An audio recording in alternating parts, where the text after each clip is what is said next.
I'm really excited to be introducing to you my YouTube channel, Precious Feshtion tips, tutorials, and so much more. Like a lot more.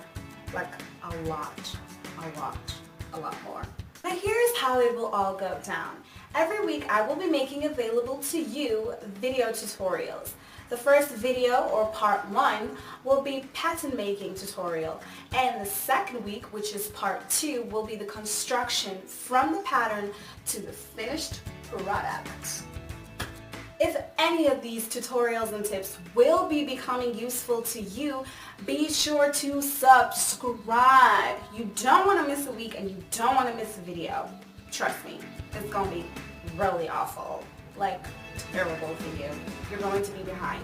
It's like class, guys. Like, while you're tuned in on this video, let us get you ready for your fashionable journey with me. Here are all the equipment that you're going to need, that you need to buy for yourself. Otherwise, this isn't going to work. So here are the equipment that you will need to start your garment and pattern making. You'll need a bunch of pins. I have mine on a pin magnet. You will also need label markers or label stickers to label the wrong and the right side of your fabric. You'll also need a pencil, preferably a clutch pencil, and you'll also need an eraser. I just don't have one in this video. You'll need a pen, any kind of pen to mark your patterns, to know which pattern is which. You'll need a chalk or fabric marker. You will need a fabric thread. This one will be matching whatever color fabric you will be using at the time. Here is a fabric pen. This you can use if you don't want to use the chalk or the fabric marker. I prefer this, basically.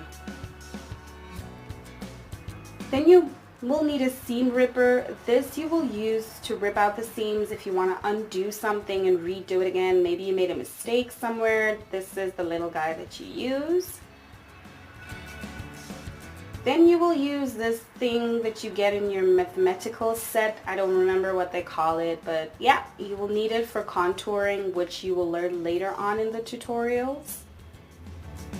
You'll also need a pattern notcher. This is used to notch your patterns so that you can match each pattern, and it just makes life easier when you get to the sewing machine. This little guy here is called a tracing wheel. This we use when we trace our patterns. You'll learn more about that as well later on, and you use the tracing mat to do so. There are 3 types of scissors that I use. The first one is paper scissors. This is only used for papers, nothing else but paper. Then you get an embroidery scissor. It's very small, it's convenient, you cut out threads, yeah. And this big guy right here is your fabric scissors. This you only use for fabric because you just want clean cut fabrics, and yeah, we use that for fabrics only.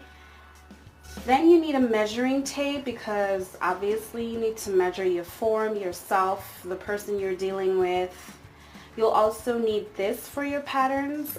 This is an invisible tape. You can also use sellotape, but I just prefer that. So I'm going to move all of this to the side so that we can deal with what type of rulers you will need, because you will need those rulers, especially for your patterns.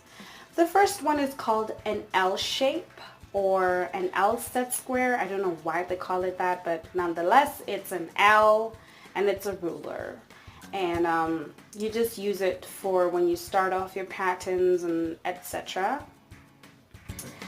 Then you get French curves. They come 3 in a pair. This is very cheap actually. It's like 40 bucks or something like that when you buy it. Then you get your real French curve. This I use in a lot of my videos instead of the other 3 French curves because it's just more convenient. And yeah, once you have this, your life is literally sorted. Then last but not least, the grading ruler. It is not a typical ruler, as you can see by the red lines and whatnot. It's used for grading, and I use it for a whole lot of other stuff as well. So when you have this, you're set for life, really.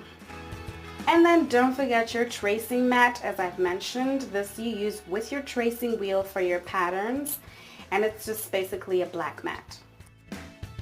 So for my sewing machine, I bought myself a Episode 128 dressmaker machine. It's a pretty cool machine. It's not very strong, but you know, it does the job, and it's been doing some pretty badass garments this far.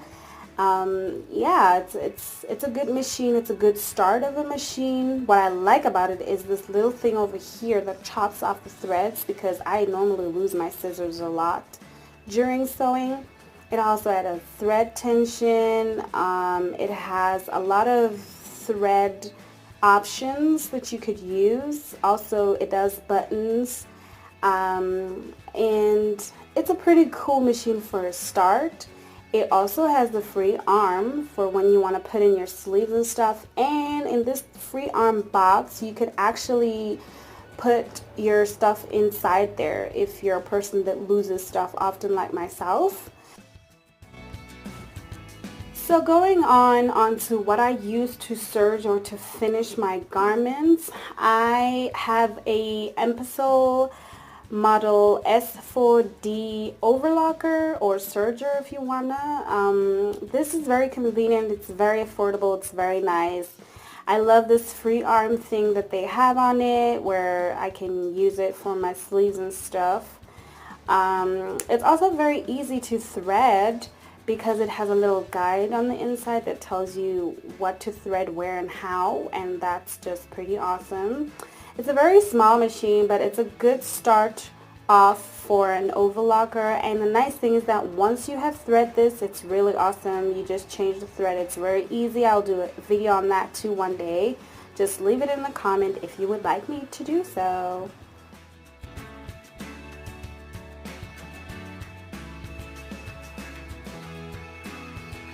One last equipment that you're going to need is a dressmaker doll. This I bought 500 Rand at Metro Home City in Pretoria CBD. If you don't want to buy this, you could go for a cheaper option, which is this. This one is from the Fashion District in Joburg. I think this costs about like 200 or less. You can use this one too. It's half scale though. This is what I'll be using for a lot of my videos, but it's very useful, it's cost effective, and it saves you a lot of fabric basically. But you need a dressmaker doll. If you don't have one, you can use yourself, your parents, your friends, but you need to fit your clothes to see if they fit properly. And yeah, that's just basically your last equipment in your equipment box. Until we meet again for our first tutorial, bye!